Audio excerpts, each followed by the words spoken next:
Breakfast at Tiffany's. What's up, Lakers Nation? Welcome back to another episode of Breakfast at Tiffany's. It's Tiffany here. I hope you guys have a great day. 5 straight wins. Can you believe that? With LeBron hasn't played any of them, and Luka and Ayton, and a lot of guys being in and out. But Lakers coming up strong. Our guys just show the resilience and the greatness that what they can do to protect our team. Lakers beat the Spurs 118-116 in the thriller. This was huge. Not only because the Spurs came in ranked second in the West, Lakers right behind at third. And now, blue Spurs just flip. I wish there's a word I could just perfectly describe what I feel now, but yes, I somehow feel like proud is an underestimate for this team, but yes, that's what I'm saying. Yeah, this game really feels like a playoff game, physical, intense, and every possession really matters. Okay, let's start with what really stood out the most tonight, defense. Yeah, we all know defense wins games. That's what Nico Harrison said. Yeah, I still can't believe we got Luka, don't you? Thank you, Nico. And we know Mavericks has been struggling. They rank 15 in the West, but let's think. Okay, this was hands down the best defense performance of this season, in my opinion. Marcus Smart, man, this is why you got out and got a former defensive player of the year. Aside from that one late sideline turnover, Smart completed the MVP of this game. He literally drew 3 fouls on Wembanyama by himself. It means a lot. On the court, he literally did everything he could to help our team defensively, calling out coverage, rotating guys, and setting a tone. Also, shout out to JJ and the whole squad. Lakers showed the entire league how to guard Wembanyama. And the strategy was pretty simple and perfect. Just put some pressure on him and deny those easy catches and crowd him with help defenders once he gets the ball and make him uncomfortable and force him into the top breeze in the turnover king. Yeah, so he got 5 turnovers in this game. It really worked. You could tell by the third quarter, Wemby was frustrated, even rushed a few easy shots. I somehow feel like Smart's arrival has clearly changed the team's defensive identity, and the culture is starting to spread, which I really love it. And we have got to give DeAndre Ayton his flowers too. He anchored the backline all night, came up with the monster block in the final minutes, grabbed a clutch rebound, and switched out onto guards with confidence, which is really surprised me. He's really starting to look at home in JJ's switch system. Yeah, I mean, even when he had to defend smaller guys like Castle, he did a really great job. And he finished with 22 points, 10 boards, and 2 blocks, including the massive late game rejection that basically sealed it, and also made the clutch free throws to secure the game. He was active on both ends, attack when Wemby stayed, and face inside whenever the Spurs tried to go small. This was one of the nights that remind people, hey, Lakers Nation, we really got a center now. That's how I feel.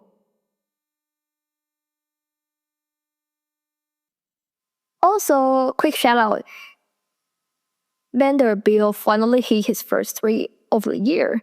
It came at the perfect time too, since, with Wemby there, it's very difficult to have a lot of space in the paint. So that's why if our guys could consistently make the threes, that really matters for this end. So yeah, you did a good job, Vendo. Just keep doing it.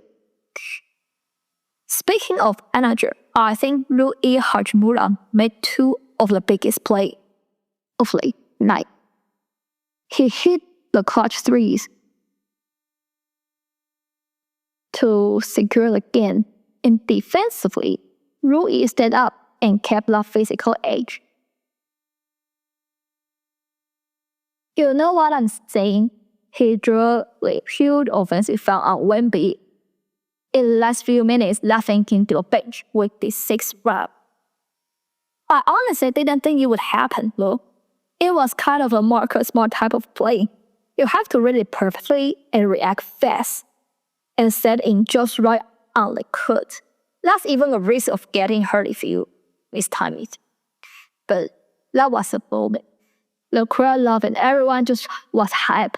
And Rui has been outstanding so far, not gonna lie. He played all 9 games, and yes, he hasn't missed anyone. He's also been one of our most consistent shooters from deep and mid-range. Thus, he already knew he's capable of making those shots. And yeah, especially in this matchup, the mid-range matters. We all know the mid scene is less efficient in today's NBA, but against someone like Wemby, who controls the paint with iron 8-foot wingspan, that shot becomes gold and easy. From my perspective, that's why Jack LaRavia had a quiet night. There was literally just no space inside, so Rui's mid-range game and Ayton's too made all the difference. Not gonna lie, the season's Lakers basketball is fun. We've got multiple game plans, versatility, and energy everywhere. Very exciting time to be a Lakers fan. I know a bunch of you feel the same. And Luka Doncic, he just being Luka. Even when Luka is not feeling it, he still ends up with 35 points, 9 rebounds, and 13 assists. Yeah, it's kind of wired to call that this is an off night for Luka Doncic. He's setting a new standard for himself and also for the league. What really makes him surprise me was that he got 2 blocks and 5 steals. I think it's his career high in steals. Even Marcus was like, wait, 5?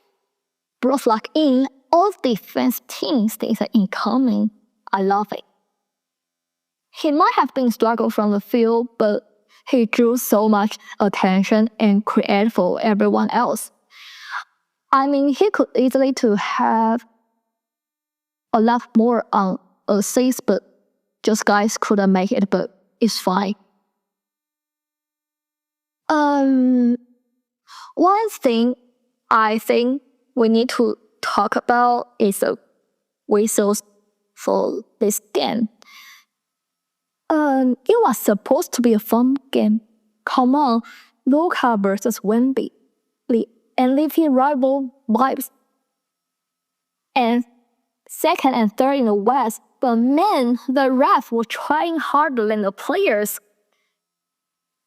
Can you imagine a game in 48 minutes, but 84 total free throws? Come on.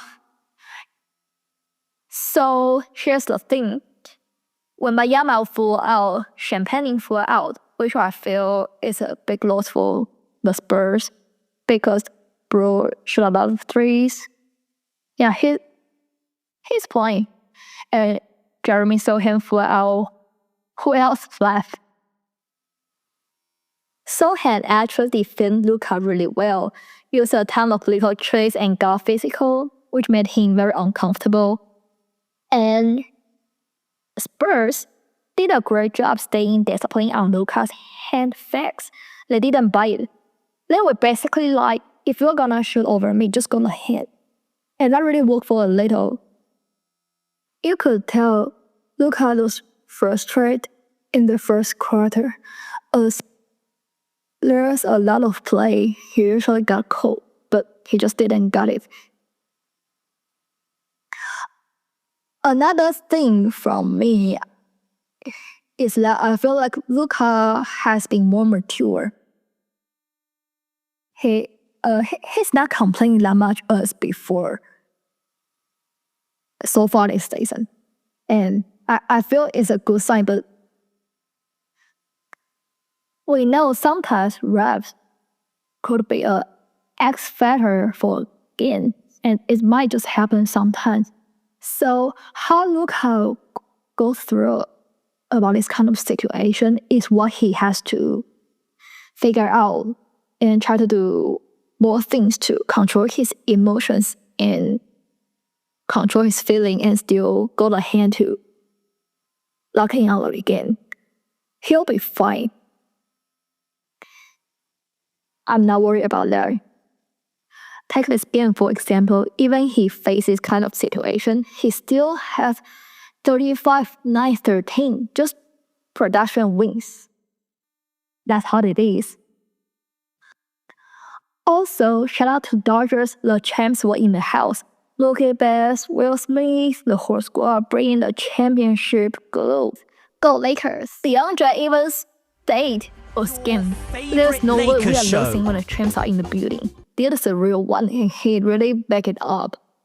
Alright, here's the most important thing, injury check.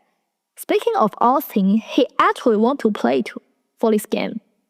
But the team just held him out to be safe with that groin issue. We know sometimes it could be worse than it looks like. And he's out for Saturday against the Hawks. But great to see him still travel with the team. We are heading on the road for 5 games. Hawks, Hornets, Thunder, Pelicans, Bucks. Safe to say, we could end up for 3-2 on this road trip. Oklahoma City will be the most challenging one for us, but they just got their first loss in a season. They just got beat from Portland Blazers with Chet Holmgren, J-Dub, Caruso, our friend, and Lou Dort being out. But that's very interesting to see the Lou Dort and Luka Doncic matchup. Oh, yeah, we know he locked down Luka in 2024 playoffs. So it's good to see what this new version of Luka will try to break the defense on him. And Hawks with Trae Young out, but actually they did a good job. They are 2-1 when Trae Young out. So it's gonna be a challenge. And also Porzingis, he's a guy I love to shoot from the deep. And very deep, like 2 feet behind the 3-point line. So how to guard him will be a challenge from DeAndre. But I'm excited to see the matchup. Hornets will be fine and Pelicans will be fine. And Milwaukee Bucks will also be an interesting matchup since the guys are playing a little bit of revenge on Darvin Ham, which I think is very exciting to watch. Okay. And LeBron James, we have some amazing good news on the team.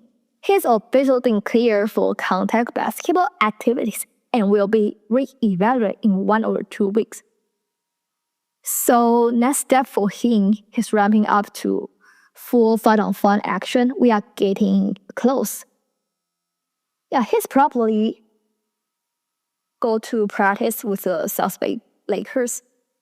JJ State has decided to have 2 quarterbacks soon, smart on defense, and LeBron back running out offense was gonna be scary, guys. So yeah, 5 straight wins and more to come, baby. We are sitting pretty at 2 in the West. And you can feel the energy shifting. The team chemistry is something really special. I mean, wins helps a lot, but I feel like this team, they just love each other, and we Lakers fans love them more.